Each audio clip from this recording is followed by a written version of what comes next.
Forgotten username recovery failed on Bankin Fix. If you've tried to recover your username on the Bankin app and it keeps failing, don't worry, this issue is more common than you think. Most people assume the problem is with their password, but the surprising truth is that it's often related to the email address or the login method you originally used. Here's how to fix it. First, remember that Bankin allows users to sign up using either an email, a Google account, or even Facebook. If you can't recover your username with your email, it may be because you registered through one of those other platforms. Try signing in again using Continue with Google or Continue with Facebook.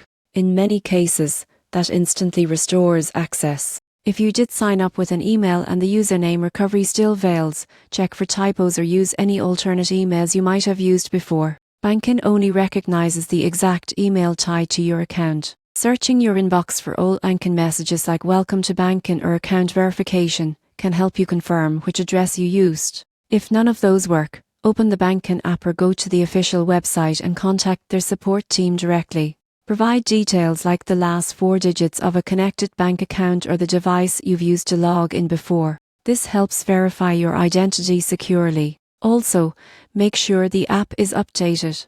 Older versions sometimes fail to connect properly during recovery attempts. Updating to the latest release often resolves hidden bugs that prevent username retrieval. In short, if your forgotten username recovery failed on Bankin, the fix usually lies in checking your sign-in method, verifying your registered email, or updating the app. Once you do, you'll be able to log in smoothly and continue managing your finances in seconds.